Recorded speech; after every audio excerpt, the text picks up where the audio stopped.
Hello tout le monde, c'est Alex, j'espère que vous allez bien, donc bienvenue dans cette nouvelle vidéo. Aujourd'hui on va voir comment faire du montage vidéo directement dans le logiciel Blender. Donc pour ceux qui ne savent pas, oui c'est possible, on peut faire du montage vidéo dans Blender. Et pour ceux qui ne connaissent pas Blender, c'est un logiciel qui permet de faire de la création 3D. D'ailleurs si tu débutes ce logiciel, j'ai créé une formation qui est 100% gratuite, qui est disponible sur mon site, où tu vas apprendre les bases indispensables pour progresser et démarrer dans Blender. Tu as le lien en description. Donc aujourd'hui on va faire un petit montage rapide avec 2 vidéos, une musique. On va voir les bases du montage directement sur Blender. Alors Blender c'est pas forcément le logiciel que je recommande pour faire du montage, même si on peut faire quand même pas mal de choses. Je recommanderais toujours un vrai logiciel qui est dédié pour ça, comme Sony Vegas Pro, Adobe Premiere Pro, ou des logiciels plus axés débutants mais qui sont quand même pas mal, comme Filmora 9 que je suis en train de tester en ce moment et que je trouve vraiment cool. Donc on va venir commencer la vidéo tout de suite. Ce que je vais faire, c'est que je vais faire File, New, et je vais créer un tout nouveau projet. Je vais venir cliquer ici dans le petit carré et je vais cliquer dans Video Sequencer.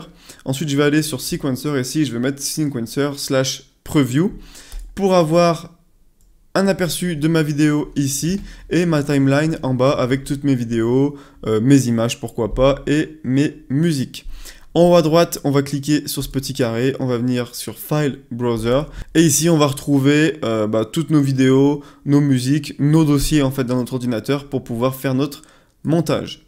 Donc on va tout de suite faire un clic droit ici, aller sur Display Mode, on va mettre miniature et comme ça on va avoir accès aux miniatures pour savoir un petit peu quelle vidéo on utilise. Donc comment ça fonctionne? C'est très simple, je prends par exemple cette vidéo, je la fais glisser et je viens la poser ici dans ma timeline. Donc là maintenant comment je fais pour lire ma vidéo? J'appuie sur la touche espace, hop, j'ai ma vidéo qui se lit et je peux appuyer sur espace pour mettre en pause. Également pour revenir tout au début, je peux cliquer ici, hop, et je peux également faire play, pause directement ici. Comment on se déplace un petit peu dans tout ça? C'est très simple, on fait clic molette pour se déplacer comme ça avec notre souris. Ça marche également en haut.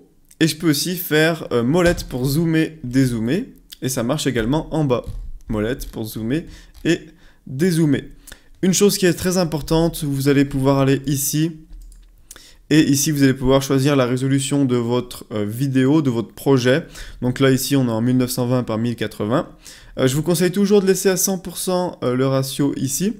Si vous le mettez à 50%, vous aurez quelque chose qui fait toujours 1920 par 1080, mais qui sera beaucoup moins net que si vous avez mis ici à 100%. Ici, vous allez retrouver le chemin d'exportation de votre vidéo, donc le rendu final où c'est que vous allez l'exporter sur votre ordinateur. Ici, vous allez choisir le format, donc vous pouvez très bien rendre des images, et vous aurez que des images, mais nous ici on veut faire une vidéo, donc on va se mettre en FFmpeg vidéo. Et encoding, ici on va mettre MP4. Voilà.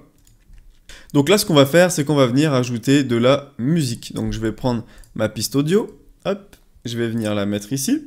Donc là j'ai ma piste audio, là j'ai ma piste vidéo. Si j'ai envie de sélectionner et déplacer les deux en même temps, je peux faire clic gauche, laisser appuyer sur Shift, clic gauche, comme ça j'en sélectionne 2. Et maintenant quand je les déplace, les deux se déplacent en même temps. Mais je pourrais très bien appuyer sur la touche B, ce qui me permet de faire un carré de sélection pour tout sélectionner d'un coup de manière plutôt efficace. Maintenant si j'appuie sur Play, on devrait avoir la musique. Voilà. Donc là on a bien la musique qui se joue. Maintenant si je déplace mon curseur, on n'entend aucune musique. Si vous voulez entendre une musique quand vous déplacez votre curseur, vous avez juste à aller sur Playback ici, cliquer sur Audio Scrubbing, et là maintenant, voilà. Alors moi personnellement j'aime pas trop donc je désactive, mais pour ceux qui utilisent cette fonction, vous avez juste à cliquer juste ici, voilà. Donc maintenant ce qu'on va faire, c'est qu'on va venir couper notre vidéo et on va enchaîner sur une deuxième. On va voir ensuite comment faire des petits fondus plutôt classiques, comment animer certaines choses, et ensuite on fera un rendu final. Alors, on va venir couper notre vidéo. Donc moi j'ai envie de la couper ici.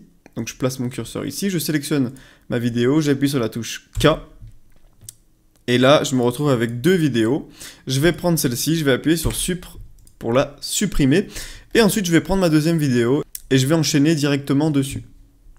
Voilà. Donc là, maintenant, si j'appuie sur Play, je passe de cette vidéo à l'autre vidéo. Alors ça peut ramer un petit peu, c'est normal. En bas, on peut voir une petite raie rouge qui montre en fait ce que Blender a précalculé. Et donc tout ce qui sera dans la zone rouge ne ramera pas. Et tout ce qui sera après devra être préchargé. Et donc pour faire ça, vous avez juste à appuyer sur Play et laisser Blender précharger un petit peu la suite de votre montage. Voilà. Donc maintenant, on va voir comment faire un petit fondu assez classique. Donc pour faire ça, je vais faire clic gauche sur ma vidéo, clic droit, ensuite je vais aller sur Fade et je vais mettre Fade In. Et donc là, on voit qu'on a un petit trait qui monte comme ça. Et donc ça montre que la vidéo en fait va apparaître progressivement. Donc là, si j'appuie sur Play, on peut voir, voilà, la vidéo apparaît progressivement. Je peux également faire clic droit, Fade Out, et je vais avoir un petit fondu sur la fin. Hop. Voilà. Si je laisse un espace vide entre deux vidéos, bah, je vais avoir tout simplement du noir en fait, du vide. Voilà. Donc là, on va pouvoir faire ça. Clic droit, Fade In. Comme ça, on se retrouve avec une sorte de fondu. Hop. Hop. On peut faire la même chose avec la musique. Par exemple, ici, je peux faire Fade In. Et donc, on a la musique qui arrive progressivement. Maintenant, ici, on a Start 1 et End 250. À quoi ça correspond? Donc ça, c'est en frames. Donc les frames, c'est le nombre d'images. C'est le nombre d'images. Donc quand on vous dit des frames par seconde, c'est le nombre d'images que vous avez en une seconde. Donc là, on voit qu'on s'arrête à 250 frames. Donc moi, ce que je vais faire, c'est que je vais augmenter ce paramètre, par exemple à 1000. Et donc on peut voir que maintenant, ma timeline est beaucoup plus longue et je vais pouvoir atteindre la fin de ma vidéo. Donc moi, ce que je vous conseille, c'est de mettre un end ici assez élevé, de réaliser votre montage et ensuite de le diminuer pour le mettre pile poil là où se termine votre montage. Voilà. Donc maintenant, je vais vous montrer quelques astuces pour aller un tout petit peu plus loin et ensuite on fera le rendu de notre vidéo. Alors, si je sélectionne par exemple ma musique ici, je vais pouvoir appuyer sur la touche N et là je vais avoir accès au volume par exemple ou au pitch et à plein d'autres paramètres. Si je clique sur Display Waveform, donc ça met un petit peu de temps à charger, voilà, ça permet d'afficher en fait les traits, en fait le spectre de la musique. Et donc ça peut être pas mal, par exemple si vous devez synchroniser une vidéo avec une autre vidéo ou quelque chose comme ça, voilà. Donc ça permet de l'afficher, c'est plutôt pas mal. Hop. Et ici, vous avez accès à plein d'autres paramètres. Voilà. Vous pouvez faire également pareil avec une vidéo. Vous cliquez sur une vidéo, vous appuyez sur N. Ici, vous avez accès à l'opacité. Donc, pourquoi c'est en vert? Parce qu'on l'anime. C'est-à-dire que ici, on peut voir que quand on fait un fade out, on peut voir que le paramètre ici, il bouge. Hop.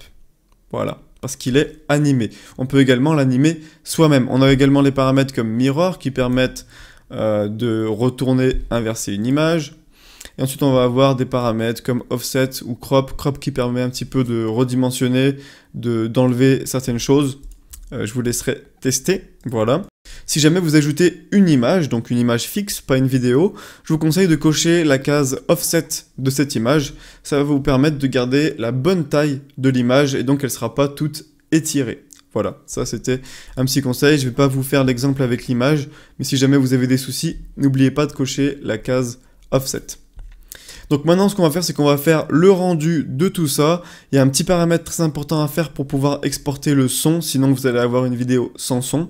Je vais ici dans ce menu et je vais aller ici gérer la résolution, comme je vous l'ai dit, le nombre d'images par seconde de votre vidéo, le début et la fin. Vous allez dans Output et ici vous cliquez sur Encoding et juste en dessous vous avez Audio. Donc là, Audio Codec, c'est écrit No Audio, vous cliquez dessus et vous mettez ce que vous voulez, par exemple MP3. Et là vous avez le bitrate, donc plus il est élevé, mieux vous aurez une qualité de son élevée. Et là, si vous faites ça et que vous mettez bien exactement les mêmes paramètres, vous allez exporter votre vidéo et vous allez avoir votre vidéo plus votre son. Donc pour exporter, on fait Render, on clique sur Render Animation. Alors bien sûr, avant, on choisit où on veut l'exporter. Donc moi, je vais l'exporter ici. Je fais Render Animation. Et là, Blender va rendre ma vidéo. Donc ça prend un petit moment, c'est quand même assez rapide. Et après, dans votre dossier, vous allez retrouver un fichier vidéo avec votre montage. Donc voilà, j'espère que cette vidéo vous aura plu. Comme d'habitude, n'hésitez pas à liker, ça m'aide énormément. Et dites-moi en commentaire si vous voulez plus de vidéos sur le montage vidéo dans Blender un petit peu plus poussé. Il y a également des plugins qui permettent d'aller plus loin sur Blender. Donc dites-moi si ça vous intéresse. Et n'hésitez pas à vous abonner si vous voulez plus de vidéos dans ce style. Donc voilà, c'était Alex. Et puis je vous dis à bientôt pour une prochaine vidéo. Ciao tout le monde!